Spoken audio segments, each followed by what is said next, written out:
ሰላም ሰላም፣ እንዴት ናችሁ? ውድ የሰብለ ዩቲዩብ ቤተሰቦች ደህና ናችሁ ወይ? እኔ በጣም ደህና ነኝ፣ እግዚአብሔር ይመስገን። እንዴት ከረማችሁልኝ የኔ ውድ ተወዳጆች ቤተሰቦቼ?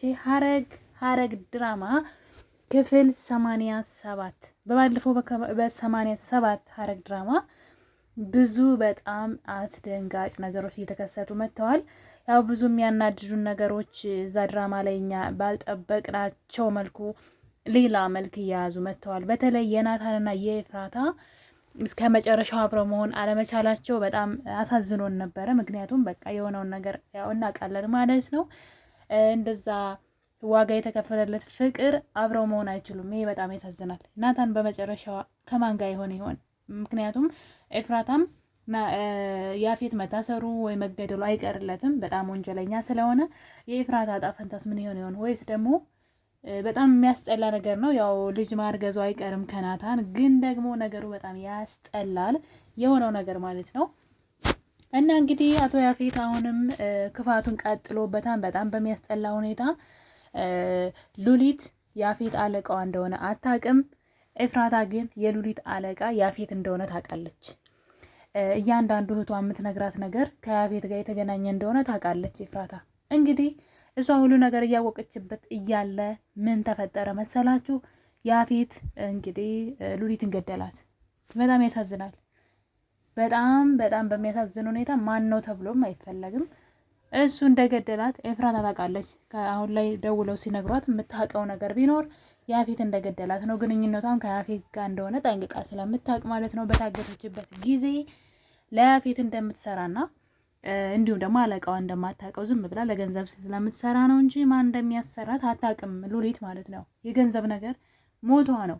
አንዳንድ ሰዎች ማለት ነው ድሃ ሆነው ሲያድጉ ያው ተጽዕኖ ይኖረዋል። ድሃ ስንሆን ከትምህርት ቤት ጀምሮ ሊሆን ይችላል፣ ከሰፈር ካስተዳደግ ድሃ ከሆነ ሰዎች ለኛ የተለየ አመለካከት ስለሚኖራቸው እኛን ማራቅ መግፋት ምናምን የለም። እሱ ተጽዕኖ ያሳድርና ልክ ስናድግ በቃ በየትኛውም እንትን ውስጥ ገብተን ያን ያጣነውን ሰዎች ያንቋሽሹን ከፍ ዝቅ ያደረጉንን ለማካካስ ገንዘብ ፈላጊዎች ነው የምንሆነው፣ ልክ ስናድግ ማለት ነውና ገንዘብን በጣም ነው የምናሳድደው። በየትኛው መንገድ ይምጣ ገንዘብን አሳዳጆች ነው የምንሆነውና ያፌትና ሉሊት እንደዛ አይነት ሰዎች ናቸው።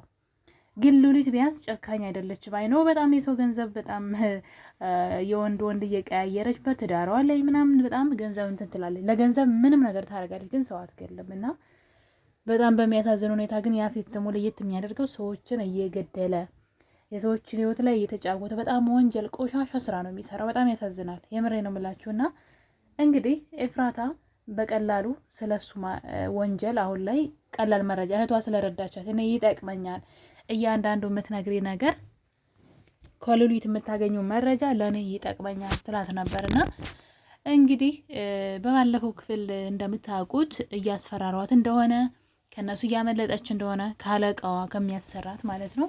ኤፍራታ ደግሞ ያንን ነገር ስለምታውቅ ማን እንደሚያሰራት እንግዲህ ሉሊት አታውቅም፣ ኤፍራታ ግን ታውቃለች ማን እንደሚያሰራት። ተመልከቱ እንግዲህ እና ለኤፍራታ ቀላል መረጃ አገኘች፣ ግን ሉሊት መሞት አልነበረባትም እውነት ለመናገር ከሆነ ማለት ነው።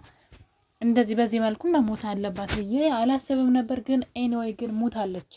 አሁን ደግሞ በጣም የምፈራው ቤዛና ጽዮን እንዳይታሰሩ ነው። እናንተ ገደላችኋት ተብለው እንዳይታሰሩ ፈራለሁ። ምክንያቱም እየነኳት ነበረ። አሻራቸው ከተገኘ እነሱ ናቸው እስር ቤት ሊገቡ የሚችሉትና ይሄ በጣም ያስፈራኛል። ቤዛ ደግሞ አዲስ ፍቅር ውስጥ ገብታ እንደው አለም ቅልጥ ብላለች ማለት ነው። እንደምታውቁት ናታን የእሷ ቤዛ ያፈቀረችውን ልጅ እህት ያፈቀረ መስሎ ግን ለስለላ ነበረ። ነገሩ ምን መሰላችሁ? የቤዛ አባትና ያች ሴትዮ እንዲሁም የያፌት ቤተሰቦች አብረው ሲሰሩት የነበረ ወንጀል ነበረ። ይህ ሁሉ የመጣው ሀብት በስራ ሰርተው ተለውጠው ሳይሆን በሰው ደም የሰው ሀዘን ያለበት ነው ማለት ነው። እና ያን ነገር እንግዲህ ምርመራ ውስጥ ገብቷል ናታን ማለት ነው። ያችን ልጅ ያፈቀራት መስሎ በመቅረብ እናትየዋ ብትጠራጠርም እሱ ግን ወደድኩሽ ብሎ ልጅቷን በመቅረብ ስለ እነሱ ማጣራት ፈልጓል ማለት ነው። ግን ቤዛን የቀረባት ልጅ ግን ከልጅነቷ ጀምሮ እንግዲህ ፎቶዋን ቤቱ በመለጠፍ ምናምን ያውቃታን በትምህርት ቤት ምናምንና በወንጀል ወይም ደግሞ በክፋት የቀረባት አይመስለኝም። ናታን ግን ልጅቷን የቀረባት በክፋት ነው። ለራሱ ለስለላ ብለው ነው እናትየዋ ብትጠራጠረው ማለት ነው።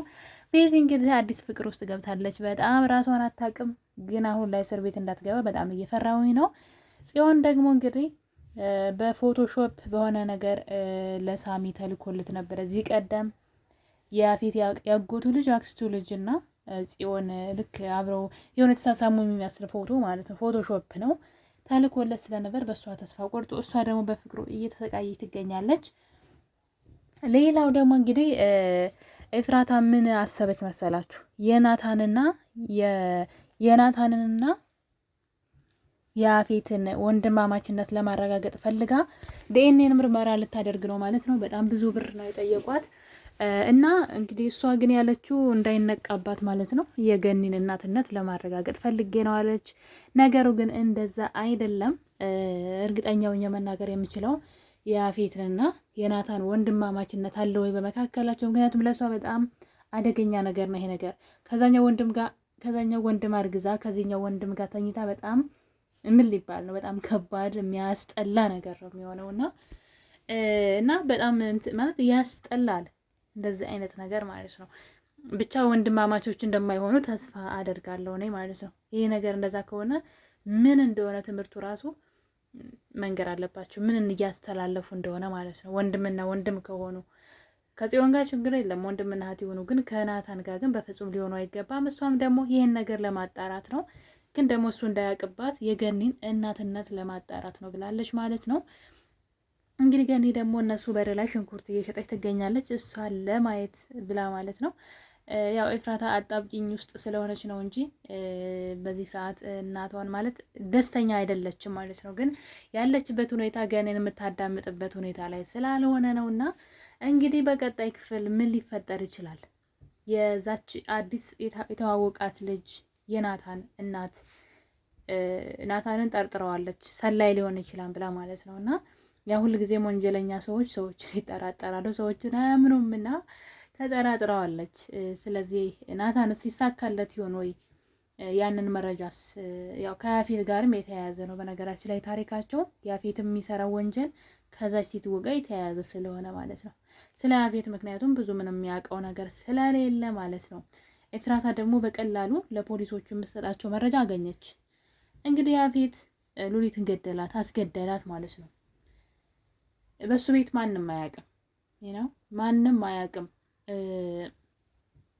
ሉሊት የሱስ ሰራተኛ እንደሆነች ኤፍራታ እንደምታውቅ አያውቅም በሱ ቤት ማለት ነው። እና በጣም በሚያሳዝን ሁኔታ ግን ኤፍራታ ሁሉም መረጃ እጇ ላይ ደርሷል ማለት ነው። ለጊዜውም ግን ቤዛ እና ጽዮን እንዳይታሰሩ ፈራለሁኝ በዚህ ስበብ ማለት ነው። ሉሊት ግን መሞቷ ፍትሐዊ ነው ወይ? አይዶን ነው ማለት ባትሞት ብትቆይ እንደውም በቁማ መሰቃየት ነበረባት ተንኮለኛ ስለሆነች እና ብዙም መሞቷ ልክ ነው ብያለም፣ ግን ሞተች። በጣም ያሳዝናል፣ በጣም ያሳዝናል። ያፌት ሁሉንም ሰው መግደል እየቻለ ነው እና ከዚህ በላይ ግን ሰው ሊገል ይገባ ነው ብዬ አላስብም። የምር ህግ ሊዳኘው ይገባል። እስከ መቼ? ገንዘቡ እኮ ነው በነገራችን ላይ እሱ እንዳይታሰር ያደረገው ነገር ቢኖር ገንዘብ ነው። በገንዘቡ ሁሉንም ይገዛል። ከዳኛ ከታች እስከ ላይ ያለውን ሁሉ በገንዘቡ ይገዛል። እና ገንዘብ እንግዲህ የማያደርገው ነገር የለም፣ ለጊዜውም ቢሆን ማለት ነው የማያደርገው ነገር የለም። በገንዘቡ በመመካት ብዙ ጥፋቶችን እያጠፋ ነው። አሁን ግን ቢበቃው ባይነኝ። እስኪ እናንተም ሀሳባችሁን ኮሜንት ላይ ያስቀምጡ። አይበቃውም ወይ? ያፌት አይበቃውም ወይ? አልበዛም ወይ? እንደ ህዝቡን ጨረሰው ሴቶቹን እንዳለ ለመጥፎ ስራ እየሸጠ እኮ አሰቃያቸውና በጣም ያሳዝናልና የኔ ተወዳጆች እንግዲህ በሌላ ክፍል በክፍል 87 እስከምንገናኝ ድረስ ለቤት አዲስ የሆናችሁ ሰብስክራይብ በማድረግ ቤተሰብ የሆናችሁ ቆዩ። ወዳችኋለሁ። የኔ ቪዲዮ ስትጀምሩ ደግሞ በላይክ ጀምሮ ሀሳብ አስተያየታችሁን በኮሜንት ላይ አስቀምጡልኝ። በቀጣይ ቪዲዮ እስከምንገናኝ መልካም ጊዜ። ባይ ባይ።